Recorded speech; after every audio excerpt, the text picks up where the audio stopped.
राधे राधे मित्रों। आज शनि जयंती और वट सावित्री व्रत है। सभी लोग शनि जी को प्रसन्न करने के लिए पूजा पाठ आराधना करते हैं। भगवान सूर्य के पुत्र शनि देव हैं। जब शनि देव जी का जन्म हुआ उस समय शनिदेव की वक्र दृष्टि, तिरछी दृष्टि इनके पिताजी पर पड़ी, सूर्यदेव पर।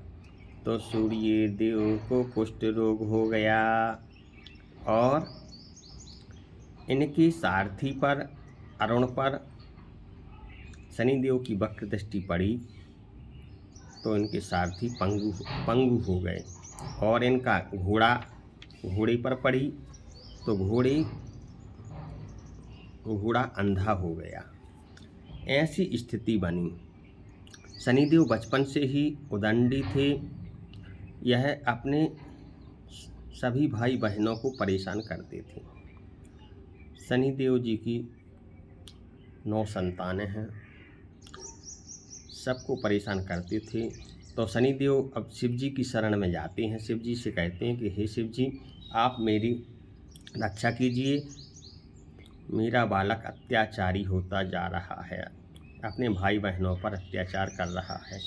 तो शनिदेव जब शिव जी की शरण में गए तो शिव जी ने उन्हें आश्वस्त किया और अपने नंदी और वीरभद्र को भेजा कि जाओ शनिदेव से युद्ध करो।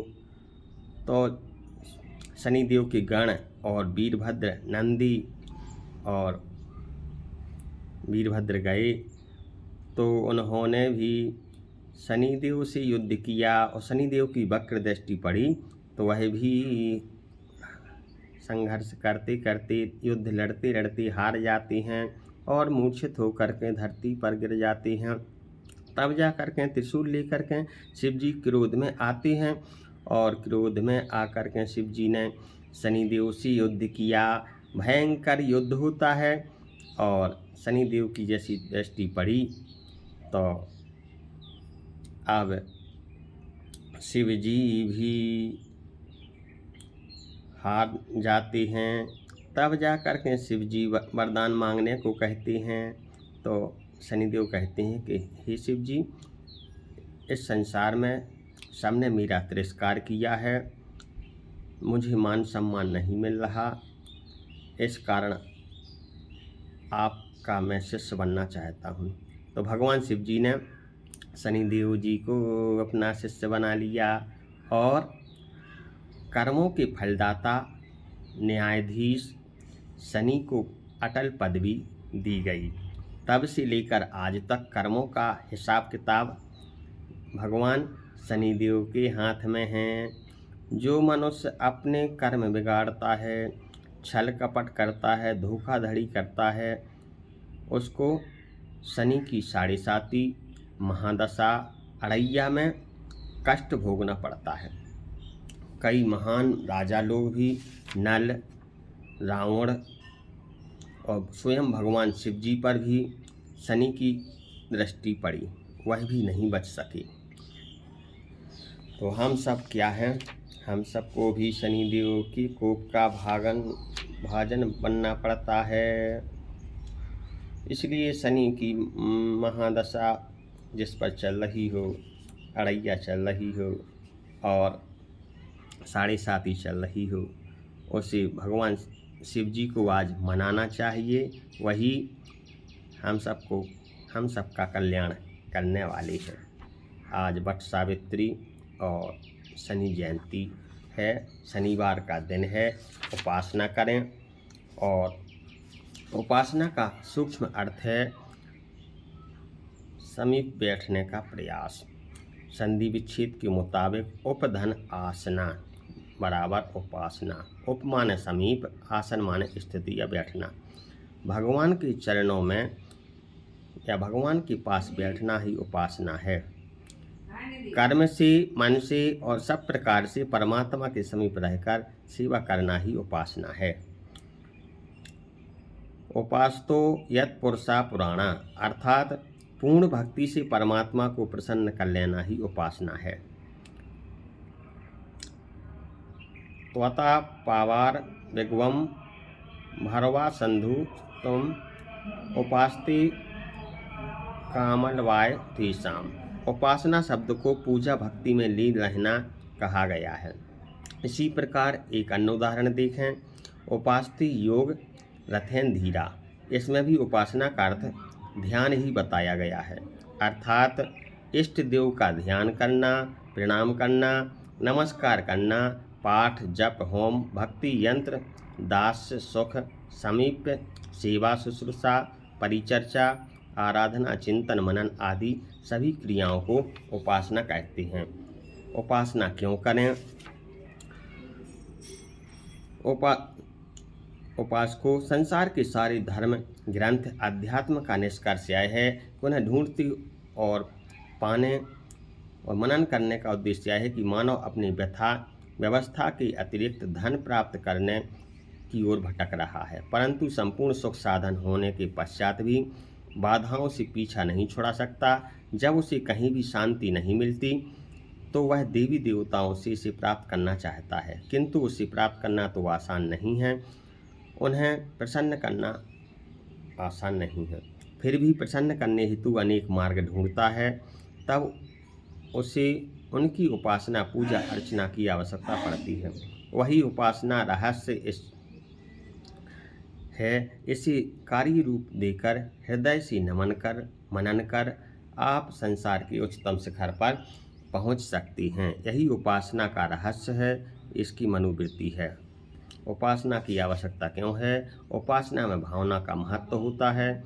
उपासना में भावना का प्रभाव और कामना का भी महत्व होता है। उपासना में दृढ़ निश्चय और श्रद्धा का विशेष महत्व। उपासना में सहायक। उपासना की प्रारंभिक चरण ज्ञान और इसमें सहायक गुरु के अतिरिक्त कुछ यम नियम और नियम मार्ग भी सहायक होते हैं। उपासना जीवात्मा और परमात्मा के बीच की कड़ी है। एकाग्र मन का उपासना पर प्रभाव। उपासना का प्रदर्शन सफलता में बाधक। उपासक की योग्यता। उपासना के लिए लक्षण निर्देश करते हुए शास्त्रों में कहा गया है कि उपासक को शीलवान, विनम्र, निश्चल, श्रद्धावान, धैर्यवान, शारीरिक दृष्टि से स्वस्थ, कार्य सक्षम, सच्चरित्र, इंद्रिय संयमी, कुल प्रतिष्ठा का पोषक होना चाहिए। यह तो स्वयं सिद्ध है।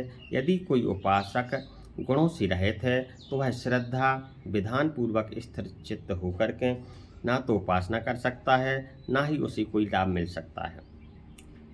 उपासना में सफलता का पात्र वही होता है जो विधान पूर्वक पूर्ण मनोयोग के साथ पूरी उपासना कर सके। उपासना के 10 कर्म।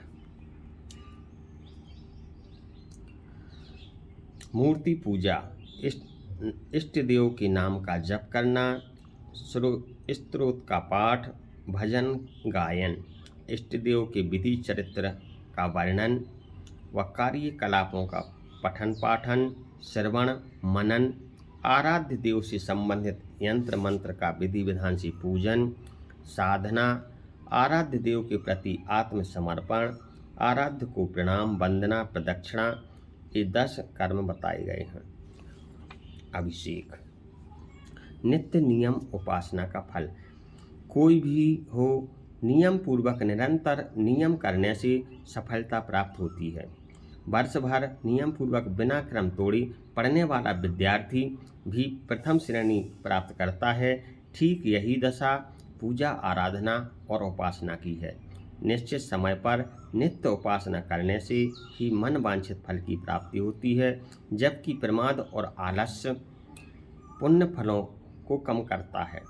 फिर हमारा ध्यान उपासना तो क्या सामान्य पूजा पाठ में भी नहीं लग सकता। जहाँ तक उपासना में लगाई जाने वाली समय का प्रश्न है, जितना नियम उतनी आराधना। उपासना तो प्रतिदिन कम से कम निश्चित समय पर प्रतिदिन अवश्य ही करना चाहिए। जितना अधिक हो जाए उतना ही अच्छा।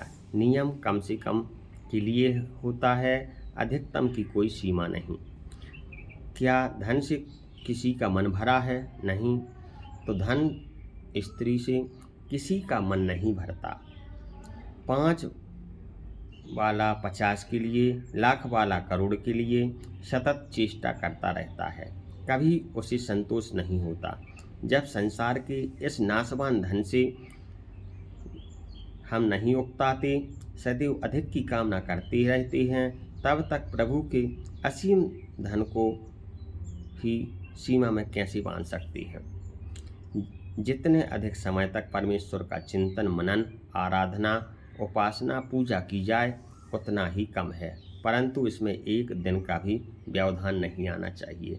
ऐसा नियम लेना चाहिए, तब जाकर के शनिदेव अपने भक्तों के कष्टों को हरते हैं, सुख शांति आनंद की वर्षा करते हैं और उनकी हितकारी दृष्टि मनुष्यों पर पड़ती है और मनुष्य सुख संपन्नता आनंद को प्राप्त होती है। राधे राधे मित्र।